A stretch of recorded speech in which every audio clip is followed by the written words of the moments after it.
Hello hello hello good morning. কেমন আছো তোমরা সবাই? আশা করি ভালো আছো, আর আমিও খুব খুব ভালো আছি। তোমাদেরকে গুড মর্নিং জানাচ্ছি কারণ তোমরা ভিডিওটা সকালে দেখবে, বাট এখন বাজে হচ্ছে 2:45, দুপুর 2:45। তো আমার 3টের সময় কল টাইম আছে। তোমরা অনেক দিন ধরে আমাকে বলছিলে দিভাই সিরিয়ালে যাচ্ছ না, সিরিয়ালে ভ্লগ দিচ্ছ না, ভ্লগগুলো দেখতে ভালো লাগে। তো আজকে তোমাদের জন্য ছোট্ট একটা ভ্লগ করছি। আমি জানি না কতটা কি করতে পারবো, তো যতটাই করি না কেন তোমাদের সাথে শেয়ার করব। তোমরা দেখতে থাকো আমি কি কি করি। তো উবের বুক করে দিয়েছি, উবের বাইক আসলেই আমি বাড়ি থেকে বেরিয়ে যাব, তারপর বাকিটা শেয়ার করছি। চলে এসেছে আমার বাইক, আর সেই কারণে আমিও বেরিয়ে পড়েছি। একটু লেট, বাট ঠিক আছে, কোনো ব্যাপার না। এইটুকু লেট করাই যেতে পারে, 10 মিনিট লেট হতেই পারে। চলো যাই, বাইকে উঠি, তারপরে আবার দেখা করছি। তো এখন আমি বাইকে উঠে গিয়েছি, আর হেলমেটটা পুরোপুরি আমার মাথায় বসে না কোনো দিনই, কারণ হেলমেটের থেকে আমার মাথাটা ছোট হয়। তো যাই হোক, বাড়ির কাছাকাছি ছিল, ঝট করে গিয়ে ঝট করে পৌঁছেও গিয়েছি। আর গিয়ে দেখো এখানে আমি মেকআপ রুমে ওয়েট করছিলাম, তখনও পর্যন্ত আমাকে কিছু বলেনি, তাই একটু ওয়েট করছিলাম, তারপর চলে গেলাম মেকআপ করতে। তোমরা তো সবাই জানো যে আমি মেকআপ করতে খুব একটা বেশি পছন্দ করি না। এইটা নিয়ে অলরেডি আমার কমেন্ট বক্সে অনেক ঝামেলা হয়ে গিয়েছে যে আমি মেকআপ করি না বলেছিলাম সেই কারণে।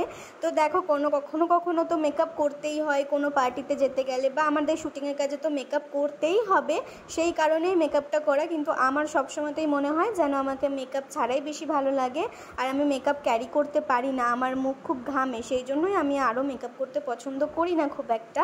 তো এখানে দাদাটা খুব ভালো মেকআপ করেছিল। মেকআপ করা কমপ্লিট হয়ে গেলে আমি আবার চলে এসেছি হেয়ার করতে। হেয়ারটা আজকে আমার খুব পছন্দ হয়েছিল, সেটা তোমরা পরবর্তী ভিডিওগুলো দেখলেই জানতে পারবে। এখানে আমি বসে পড়েছি হেয়ার করতে, আর এইটা তো আমার চুলটা খুলেই অবাক হয়ে গিয়েছিল। আর এখানে আমি গল্প করছিলাম মেকআপের দাদাটার সাথে। দাদাটা বলছিল তুমি যে ভিডিও করছো, ভিডিওগুলো নিয়ে কী করবে? তো আমি বলছিলাম যে আমার চ্যানেল আছে, আমি সেখানে এর জন্য ব্লগ করছি। তো জিজ্ঞাসা করছিল কত সাবস্ক্রাইবার, তো তোমাদের তো বলেছি আমার কত সাবস্ক্রাইবার, এই সব নিয়ে আলোচনা হচ্ছিল। আর এখানে দেখো আমার মুখটা পুরো বিগড়ে গেছে, কারণ আমার চুলটা বিগড়ে দেওয়া হচ্ছিল।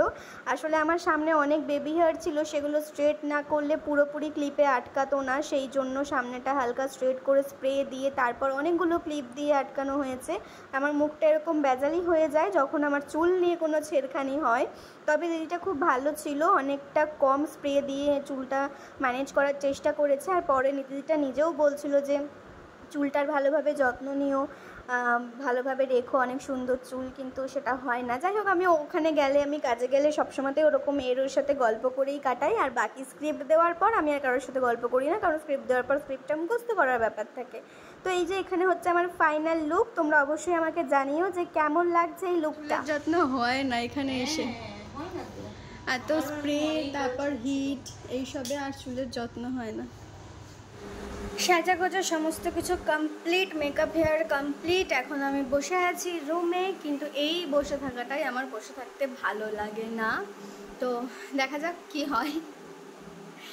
আমার না আজকের হেয়ারস্টাইলটা খুব পছন্দ হয়েছে, বিশ্বাস করো। একটা হেয়ার ড্রেসার কুড়েমি করার জন্য নর্মাল পনিটেল করে রেখে দেয়, বাট আজকে যে হেয়ার ড্রেসার দিদিটা ছিল, কী যেন নাম বললো, গল্প করছিলাম, সীমাদি, এত সুন্দর হেয়ারটা করেছে। দেখো আমার চুলটার মর্যাদা দিয়েছে, আমার খুব ভালো লেগেছে, বিশ্বাস করো খুব। আর আমার সামনে তো অনেক বেবি হেয়ার আছে, অনেক কিছু হাতে, তো খুব ভালো করে ক্লিপ দিয়ে আটকে দিয়েছে যাতে মুখে চুল টুল না পড়ে। তো দিদিটাকে সামনে বলতে পারিনি এত কিছু, এখন বলছি। খুব ভালো লেগেছে আমার হেয়ারটা। তো যাই হোক, আবার যখন সিনে যাব তখন যদি সম্ভব হয় তাহলে ভিডিও করব তোমাদের জন্য, আর যদি সম্ভব না হয় তাহলে তো জানি না কি করব। তো তোমরা দেখতে থাকো। অনেকক্ষণ বসে থাকার পর চলে গেলাম সিনে, তারপর আর তোমাদের জন্য কোনো রকম ব্লগ করা হয়নি। আর তারপর ডিরেক্ট চলে এসেছি অটো স্ট্যান্ডে। দেখো কত ভিড়, কত লাইন। আমার এই অটো স্ট্যান্ডে প্রায় 30 মিনিটের ওপর দাঁড়াতে হয়েছে। আর আজকে আমি গিয়েছিলাম রাঙামতি তীরন্দাজ সিরিয়ালে। তো চলে এলাম বাড়ি, চলে এসেছি আমি বাড়ি। আর এই যে আমার গনু, বাড়ি চলে এসেছি। এখন বাজছে হচ্ছে 10:30, 10:30 না 11টা বেজে গেছে। আমি বাড়ি ঢুকেছি কটায়? 10টায়। মুখটা কেমন হয়ে আছে? যাই হোক, আমি বাড়ি চলে এসেছি। ভিডিওটা অনেক ছোট হয়েছে জানি, তবে আবার যদি কন্টিনিউটি থাকে তাহলে আবার তোমাদের সাথে ছোট্ট করে ভিডিও শেয়ার করব। কন্টিনিউটি থাকারই কথা, কারণ আজকে আমাদের পুরো সিন কমপ্লিট হয়নি। তো চলো আজকের ভিডিওটা এখানেই শেষ করছি। ছোট্ট করে তোমাদের জন্য একটা ভিডিও করে রাখলাম, আর সেটা দিয়েও দিচ্ছি। পরে আবার যদি যাই তখন আবার ব্লগ করব, সেটাও আবার তোমাদেরকে দেখাবো। টাটা, টাটা করো, টাটা।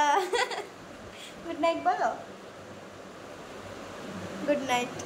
চলো টাটা, সবাই ভালো থেকো, সুস্থ থেকো, দেখা হচ্ছে পরের ভিডিওতে।